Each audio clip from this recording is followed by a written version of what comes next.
segundo escreveu João, no capítulo de número 4. É um texto bastante conhecido da igreja, mas que tem um cunho missionário, visto que a temática do culto nesta noite é missões. E vamos fazer leitura. Versículo 31 até o de número 36. Amém, irmãos? Amém. Maravilha.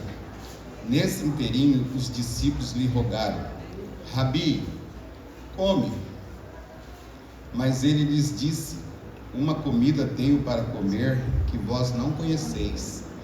Então os discípulos diziam uns aos outros: será que alguém lhe trouxe comida? Jesus lhes disse: a minha comida é fazer a vontade daquele que me enviou e realizar a sua obra. Não dizeis: ainda há 4 meses até a ceifa? Eu vos digo: erguei os vossos olhos e vede os campos, já estão brancos para a ceifa. O ceifeiro recebe desde já o seu salário, desde já a ceifa, a colheita para a vida eterna. E assim se regozijam tanto o semeador como o ceifeiro. Até aqui, meus irmãos, podem nos assentar, glorificando, exaltando e adorando o nome santo do Senhor. Estamos diante de um contexto em que uma mulher samaritana, ela vai até o poço de Jacó tirar água por volta do meio-dia. E Jesus já tinha combinado no seu íntimo de ter uma conversa com aquela mulher.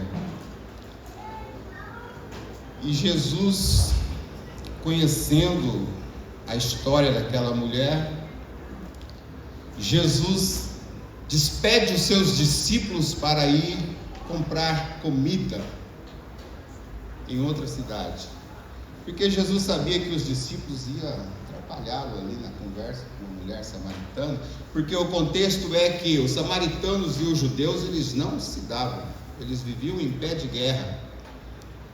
Ainda mais um judeu conversando com uma mulher sozinho no poço. Mas a história daquela mulher, ela não é muito boa. Aquela mulher já tinha casado 5 vezes. Por algum motivo aquela mulher tinha sido deixada de lado pelos seus maridos. A Bíblia não diz o que aconteceu, mas por 5 vezes aquela mulher tinha recebido carta de divórcio. E quando ela encontra com Jesus, Jesus fala assim: vai chamar o teu marido. Ela fala assim: eu não tenho. Jesus fala assim: disseste bem que não tem, porque tiveste 5 e o que tem agora não é teu. Aí ela: vejo que tu és profeta. Mas Jesus, irmãos, ele dispensa os seus discípulos, os seus meninos, os seus pupilos, e ele começa a falar com aquela mulher, porque aquela mulher tinha necessidade de receber uma palavra de Jesus naquele dia, e Jesus sabia que aquela mulher tinha uma necessidade de receber a palavra. Então, irmãos, aí os discípulos chegam perante Jesus na volta e falam assim: mestre,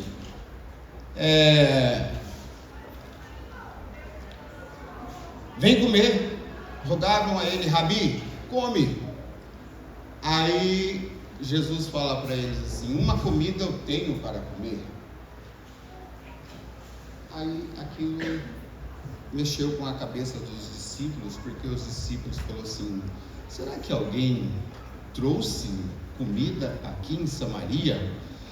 Quando Jesus diz assim: olha, necessário é passar por Samaria, não é que não tinha outras opções ou outras rotas para que Jesus pudesse chegar na Galileia, porque Jesus estava saindo da Judeia e iria subir para a Galileia, mas tinha outras rotas que Jesus poderia fazer para chegar lá.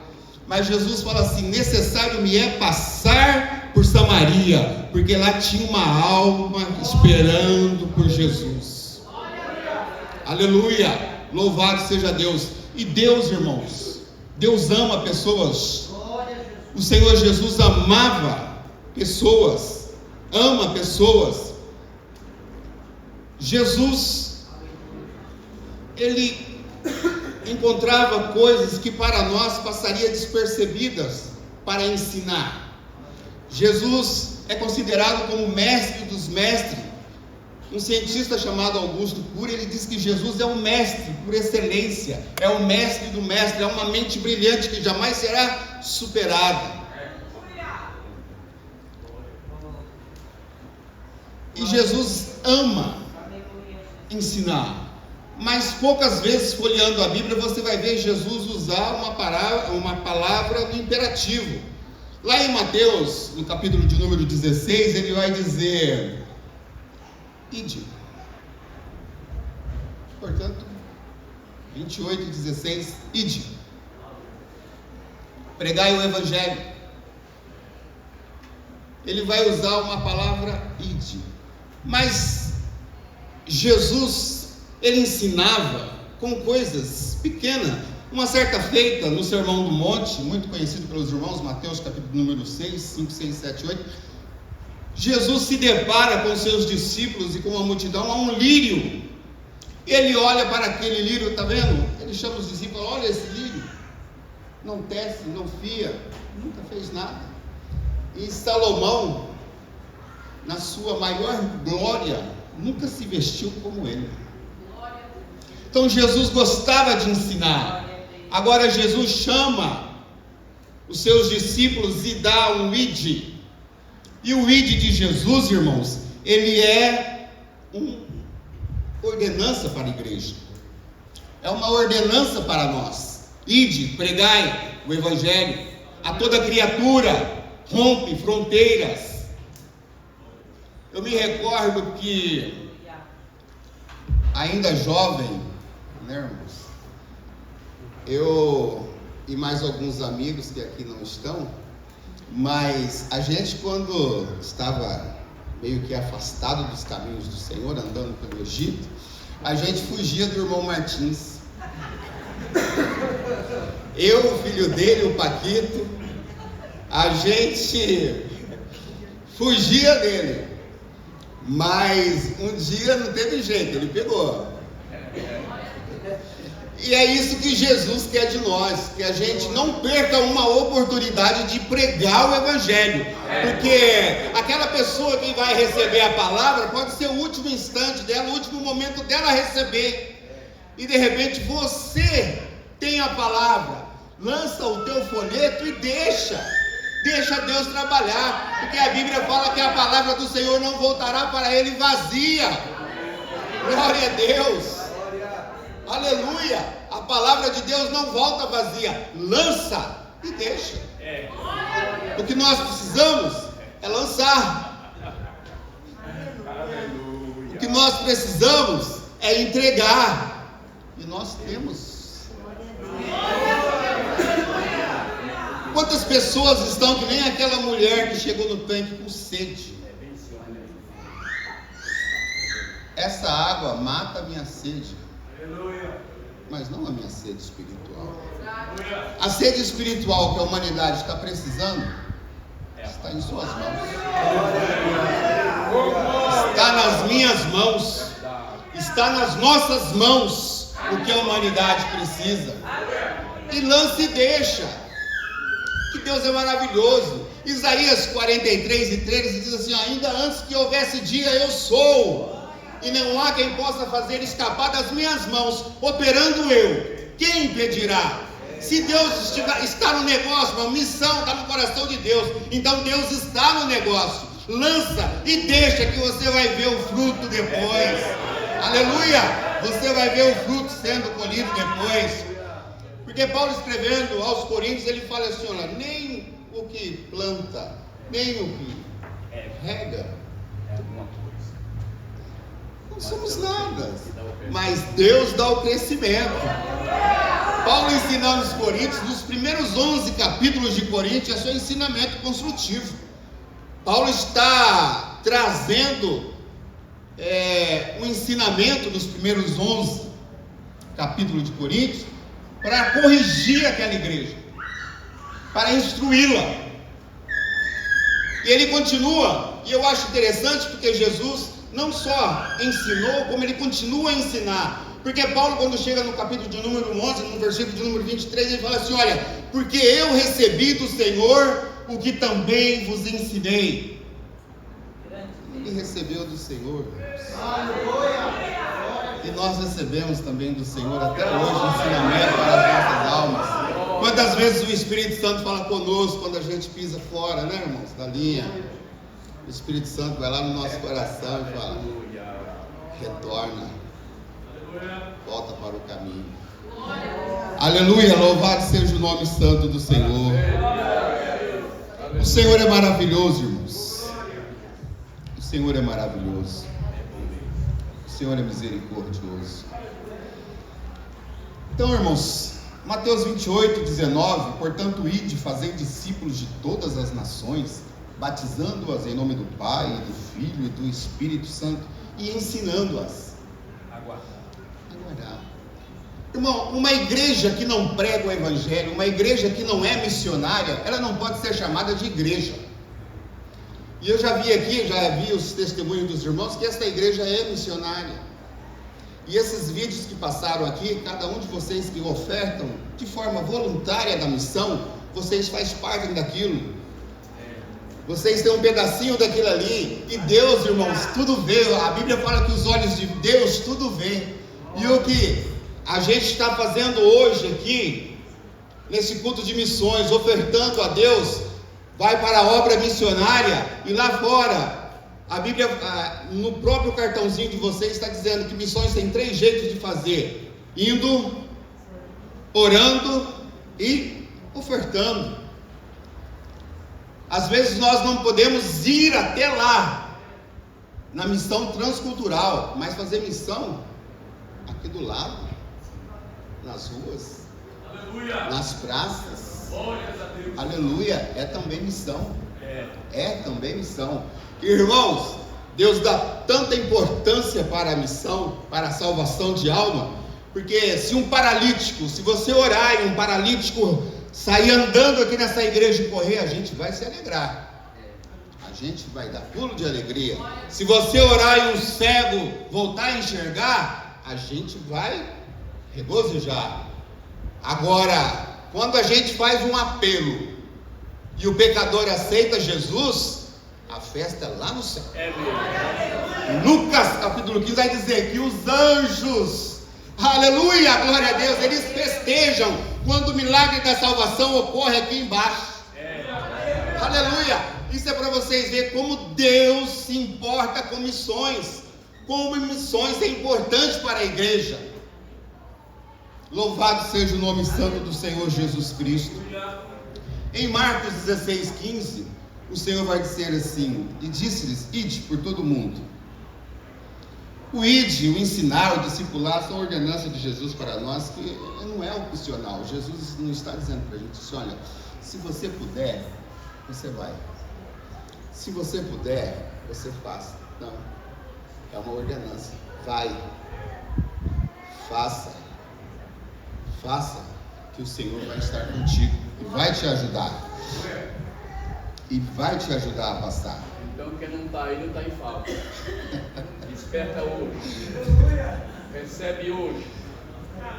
Então eu quero tratar com os irmãos aqui, dentro desse texto que nós lemos, 3 prioridades que o Senhor vai trazer para nós como ensinamento. A primeira prioridade que nós podemos entender no texto aqui é que Jesus chama o povo, chama os seus discípulos, e diz assim no versículo de número 31 e 32: ele, porém, lhes disse: uma comida tenho para comer que vós não comerdes. Então os discípulos diziam uns aos outros: trouxe-lhe porventura alguém comida? Jesus estava querendo dizer para eles assim: olha, cuidar do corpo é essencial. Nós estamos tendo uma lição sobre isso no EBD. Então nós não podemos desprezar o corpo, até porque Paulo, escrevendo aos Coríntios, no capítulo 3, no versículo 16, diz que o nosso corpo é templo do Espírito Santo. Então nós temos que cuidar do corpo, da alma e do espírito. Mas Jesus está dizendo para os seus discípulos assim: olha, mais importante neste momento, a prioridade é eu conversar com ela do que eu parar para almoçar com vocês. Mais importante neste momento é eu conversar com esta mulher e falar para ela da palavra do que parar com vocês e comer. Aí o Senhor Jesus começa a falar com aquela mulher, e aquela mulher, ela recebe a palavra, ela vê que Jesus é profeta, ela começa a falar: eu vejo que tu és um profeta, vejo que tu és o Senhor, vejo que tu és o Messias. E ela vai e volta para a cidade, e chega lá na cidade, ela fala: vem e vê, encontrei um homem, que a lei fala dele, ele abriu a minha vida inteira. Eu nunca vi aquele homem. Imagina aquela mulher chegando na cidade dizendo: eu nunca vi aquele homem. Eu vou pegar água ao meio-dia porque eu sou desprezada pelas outras mulheres, ninguém quer ficar junto comigo. Mas ao meio-dia Jesus estava lá e começou a conversar com ela, e Jesus descortinou a vida daquela mulher na frente dela. Ela: vejo que tu és profeta, vejo que tu és o Senhor, vejo que tu és o Messias. E ela voltou para a cidade. E os discípulos estão lá. Aí nós vamos pegar o versículo de número 35, Jesus dizendo assim: não dizeis vós que há 4 meses até que venha a ceifa? Jesus está dizendo para aqueles discípulos assim: olha, daqui 4 meses vocês vão ceifar o trigo, ok? Mas olha, as almas já estão prontas para serem ceifadas.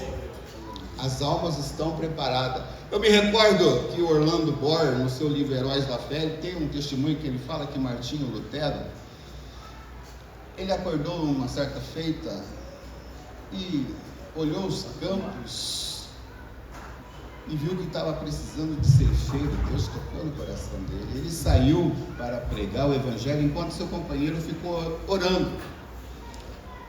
Aí Deus vai até o companheiro dele e fala: orar é bom, mas vai para o campo, o teu filho está lá sozinho na batalha, vai lá e ajuda ele, porque o campo já está branco, está preparado para a ceifa. Louvado seja o nome santo do Senhor Jesus. Então a prioridade que Jesus está nos trazendo dentro desse texto é que nós devemos pregar o evangelho a tempo e fora de tempo. Às vezes nós estamos na fila de um banco, às vezes nós falamos de futebol, falamos de política, falamos da guerra da Ucrânia, falamos de tantas coisas, irmãos. Falamos que o Neymar cai demais, que não joga nada, e esquecemos de falar de Jesus. Olha aí. Meu Deus. E nesta noite Jesus está dizendo assim: olha, fala de mim para alguém, fala de mim para alguém, dá um testemunho. Fala de mim, o que Jesus fez na tua vida, o que Jesus fez na minha vida. Sim, é verdade. Salmo 124, ele diz assim: olha, se não for o Senhor, ora diga a Israel, troca Israel pelo teu nome, se não for o Senhor na tua vida, onde você estaria? Onde eu estaria hoje se não fosse o Senhor na minha vida? Onde você estaria se não fosse o Senhor na sua vida? Aleluia! Louvado seja o nome santo do Senhor.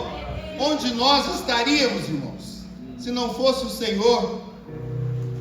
Então o Senhor vai estabelecendo princípios de prioridade para nós. Aí a salvação de almas é a prioridade, né? É tanto que o apóstolo Paulo, em Atos dos Apóstolos, no capítulo de número 20 e 24, ele fala assim: olha, mas de nada faço questão, nem tenho a minha vida por preciosa, contando que cumpra com alegria a minha carreira e o ministério que eu recebi do Senhor. Paulo considerava a vida dele como nada. Se ele não pregasse o evangelho, ele falava: meu Deus, aleluia. Paulo não tinha sua vida por preciosa, mas sim o pregar o evangelho. Sim o pregar o evangelho. A segunda prioridade que eu vejo nesse texto que nós lemos, irmãos, que já está terminando o meu tempo, diz assim: o desafio não é perder uma oportunidade. Jesus deveria ter saído dali, deveria ter. Se os discípulos ficassem, já ia atrapalhar os planos de Jesus. Os samaritanos não gostavam de judeus, Jesus judeu. Mas Jesus rompe as barreiras. Conheço pessoas, irmãos, conheço crente que diz assim: eu amo a alma dela, mas ela não ama, não. Como que dá para ser isso, irmãos? Como que dá para a gente amar uma pessoa, só a alma dela, e não amar a pessoa, né? João fala assim: aquele que diz que ama e não ama. Aí Jesus pega e fala assim: olha, e conhecereis que sois meus discípulos quando amardes uns aos outros. Tem como você dizer que ama a alma daquela pessoa e tem raiva dela? Irmão, aleluia. João está dizendo que você vai para o inferno. Então, irmãos, a prioridade, o desafio não é perder. Jesus está dizendo a eles assim: ó, vocês estão esperando 4 meses, mas as almas já estão aí. Aí quando Jesus fala assim para eles: levanta os olhos e veja, a mulher samaritana estava voltando com os samaritanos lá, com o pessoal da cidade. Quando eles levantam os olhos, ele vê os samaritanos chegando perto do poço para ter um encontro com Jesus. E a Bíblia vai continuar dizendo ali que Jesus ficou mais 2 dias naquela cidade, pregando e anunciando o Evangelho. Jesus é lindo, irmãos. Jesus é lindo. Eu me amarro na fala do pastor Messias do Paraná, que ele fala assim: Jesus é uma graça. E Jesus é uma graça. Jesus é lindo. Jesus é maravilhoso. Jesus faz coisas, irmãos, que nos surpreende. Todos os dias o Senhor Jesus está me surpreendendo. Tem hora que eu sento na beira da cama e falo: Senhor, como o Senhor me surpreende assim? Eu falo: Senhor, me deixa até sem graça. Assim, Jesus é lindo, maravilhoso. Ele faz coisas, irmãos. Porque quando a Bíblia fala de fazer missões além das fronteiras, eu posso ver Paulo escrevendo aos Romanos, no capítulo de número 1, e Paulo chama os gentios a uma advertência. Olha, mudaram a verdade de Deus. Vocês mudaram a verdade de Deus. Deixaram de servir o Criador para servir a criatura. Aí no capítulo de número 2, os judeus estavam se achando melhor que os gentios. Aí Paulo chega e fala assim: olha, vocês que guardam a lei, no capítulo de número 2, vocês não são melhores que aqueles. Vocês são semelhantes a eles. Aí, para encerrar o assunto, Paulo vai em Romanos 3, no capítulo de número 3, versículo 23, e diz assim: olha, todos pecaram e destituídos estão da glória de Deus. Irmãos, não tem ninguém melhor que ninguém. O americano não é melhor que o brasileiro não é melhor que o venezuelano não é melhor do que o argentino, ninguém é melhor que ninguém. Eu não sou melhor que você não é melhor que eu, nós somos iguais perante Deus. A salvação, irmãos, ela está aí para mim, para você. Basta a gente chegar e querer tomar da fonte que é Jesus. E Jesus é a fonte da água da vida. Glória a Deus. Louvado seja Deus. Glória a Jesus. Eu acho interessante. Aleluia. Como Jesus é lindo, como Jesus é maravilhoso, como Jesus é misericordioso para conosco. Então, irmãos, aos judeus, Paulo vai escrever aos Gálatas: olha, a lei, ela nos serviu como aio, como um tutor, até Cristo. Vindo Cristo, é graça. Efésios 2, 8 e 9 diz que a salvação é dom de Deus, é pela fé, não vem das obras para que ninguém se glorie, porque senão os mais abastados na igreja iriam se orgulhar em frente aos menores da igreja. Mas Deus colocou todos debaixo do pecado e diz: para com todos eu vou usar de misericórdia. Ninguém é melhor que ninguém. Não há branco melhor do que negro, não há negro melhor do que branco, não há amarelo melhor do que branco. Ninguém, irmãos, é melhor que ninguém. A palavra de Deus é para mim, é para você, é para eles, é para o africano, é para o alemão, é para o italiano, é para todos, irmãos, que creem. Porque a Bíblia fala assim: olha, Deus amou o mundo de tal maneira que enviou o seu único Filho, para que todo aquele que nele crê não pereça, mas tenha a vida eterna. Creia no Senhor Jesus Cristo, creia nele. É Ele a nossa fonte, é Ele que faz, Ele é o tudo nosso. Glória a Deus. Vamos para o terceiro ponto, irmãos. Em último lugar, Jesus quer que vejamos a obra missionária como um investimento para o futuro. Porque carro, casa, tudo que nós temos nessa vida, que a gente é palpável, vai perecer, vai se acabar. Hoje, o celular é lançado hoje, amanhã ele já se torna obsoleto. E depois não tem mais atualização para aquele celular. Aí você tem que pegar ele, depois que ele der um chute, e jogar fora. Então, nessa vida, o que nós apalpamos é tudo obsoleto, mas Jesus está dizendo assim, olha, lá em Provérbios está dizendo assim: sábio é aquele que ganha almas.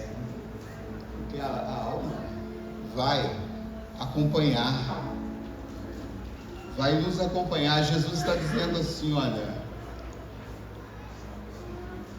pois é verdadeiro ditado, um é o semeador e o outro é o ceifeiro. Eu vos enviei a ceifar onde não trabalhaste, ou se trabalhava, e vós entraste no seu trabalho. Muitos dos samaritanos naquela cidade creram nele por causa do testemunho da mulher. Disse: vindo ter com eles os samaritanos, rogaram que ele permanecesse ali mais 2 dias. Então no versículo 36 está dizendo: o ceifeiro recebe desde já o seu salário, desde já a ceifa, a colheita para a vida eterna. Então, quando nós anunciamos a palavra de Deus, quando nós a pregamos, quando nós distribuímos um folheto para uma pessoa, a gente acha que não tem valor. Mas quem já conhece o testemunho do Márcio Nascimento, ele disse que uma vez chegando numa turnê, ele enfiou a mão no bolso e achou o quê? Um folheto. O que nesse folheto continha?